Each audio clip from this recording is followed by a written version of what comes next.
You want more than just the headlines? Find out what's going on and what it means with me, Dennis Prager, this morning at 11, right here on AM 560, The Answer. Top of the morning, Dan and Amy. Wall Street Journal opining this week that Republicans are in a predictable spot as they head to the midterm election. The party failed to repeal Obamacare, and the press is waving around double-digit premium increases for 2019. One estimate, this coming from the CBO, Congressional Budget Office, 19% increase on average in Washington State, 24% in New York. Mid-level plans across the board on the exchanges would absorb about a 15% premium increase for 2019. Now, again, this is in addition to the doubling of premiums that has occurred under Obamacare between 2013 and 2017. So on average, the premiums have doubled. Now they're projected to go up by on average 15%. Some other analyses have some markets facing significantly higher premium increases. Blue Cross Blue Shield did an analysis suggesting that consumers in some markets could face 80% rate hikes. Ooh. Yeah. Who wants that? So this is, as the Wall Street Journal opined, Republicans in a predictable place. What are they to do about it? For more on this topic and others, we're pleased to be joined by Peter Roskam, Republican congressman from Illinois' 6th Congressional District. Peter, thanks for joining us.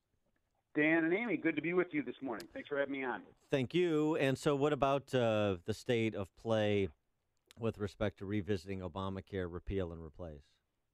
So I think it's number one, it's good to remember it's called Obamacare and not GOP care. So Obamacare has done what folks on the right were predicting it would do, and that is pushing people out, making premiums go up, making deductibles go up, and that's where the failure lies. So the rescue effort was not successful. The rescue effort was largely last year where we moved a bill through the House that would have taken on this challenge, but the Senate wasn't able to move it for all their mercurial reasons, and now we are where we are. So in the subcommittee that I chair in the Ways and Means Committee last week, we had a hearing and we're preparing to move forward on legislation on health savings accounts, making these more expansive and more flexible and giving people more control of their dollars and getting them in sync with high deductible plans. So in the short run, between now and the fall, that's what I'm going to be advocating for because I think that is the best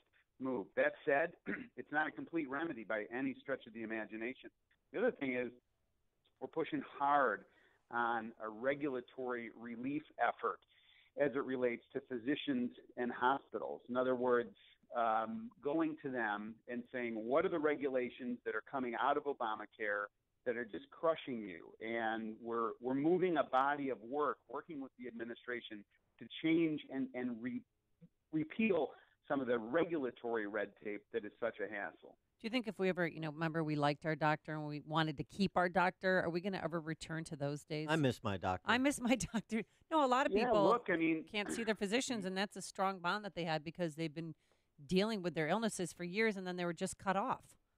For real. You both know my constituency well, the north and northwest suburbs, and I hear from people all the time, I mean weekly, who have found themselves just whipsawed by this law. And here's the irony.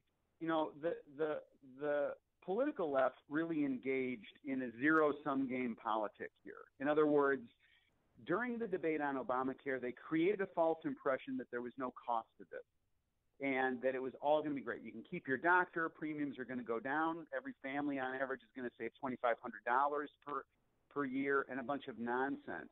And what they did was they took away from people and in an effort to give to somebody else. And that is not the politics of invitation, which is why this is such an unsettled thing. If it was such a great law, it would have been well settled and the country would have turned on. But there's a restlessness right now, and you can just feel it. People are really unsatisfied where we are. Paul Ryan announced this week that the House will take up a couple of immigration bills next week, including the Goodlatte bill, a congressman from Virginia, that would provide a path for legalization for dreamers, but also end the diversity visa program, require employers to use E-Verify, while establishing a guest worker program. And, of course, we know that President Trump wants border wall funding and ending chain migration as well. Where do you stand on some of those component parts of an immigration bill, and what do you think is going to come out of the House next week? I don't know what's going to come out of the House. It's a very tumultuous place right now, particularly as it relates to immigration. I go back to the four pillars, basically, that President Trump outlined, and I think I think my prediction is you're going to have the Goodlatte bill, and then you're going to have a bill that Paul Ryan will put on the floor, and he's been trying to craft and bring people together on it that is something that adheres to the four pillars that President Trump articulated: border security, dealing with DACA, and so forth, and internal enforcement, and the rest. So I'm out of the predicting business as it relates to this. Wow. President Trump. Well, just one other follow up on that. But what are your must-haves? I mean, what do you think has to be included for something? I think the must-haves are two things. Number one, you need border security, just without question. It's a non-starter. And then the second thing is you need a pathway. You gotta have these DACA kids get right with the law.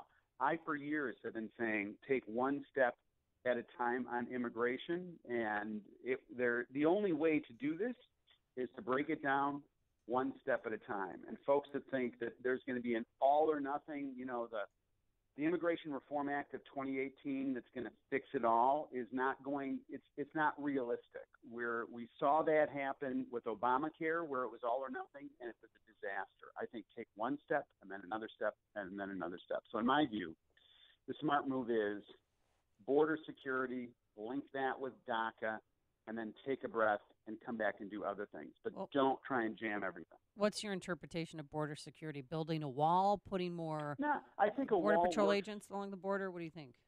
Yeah, I think a wall works in urban areas. I've been down to the Nogales station, and just without question, walls work there. I don't think walls necessarily work out in the middle of the boondocks, and there's other technologies. So it can be either an actual physical barrier, which I think is the smarter move in urban areas, and it can be a virtual wall. But part of this is we've got to change the underlying statute. So right now, if you're in the Border Patrol and you want to pursue somebody, there are now protected lands from an environmental point of view that prohibit you from crossing onto those lands in pursuit of people who are breaking the law. And obviously the lawbreakers couldn't care less about environmental laws. So a lot of this stuff is sort of normalizing and regularizing law enforcement to giving the border folks the tools they need to do the job. There's some frustration with from Republicans about spending, and that $1.3 trillion omnibus spending bill is a case in point. Then House Republicans moved to do some rescissions to offer some spending cuts, even in the wake of that omnibus spending bill. And you were one Republican who voted against it's H.R. 3, spending cuts to Expired and Unnecessary Programs Act. I always love the titles of these acts. But you voted against that, even sort of modest spending cuts in the wake of that omnibus spending bill. Why? Because it's a gimmick. It's going nowhere in the Senate. This is a negotiated deal. Like you and I talked about a couple of weeks ago, the spending drivers are entitlement spending, and this is not going to save any money. And look, on the discretionary side of things, that is the part that Congress actually appropriates.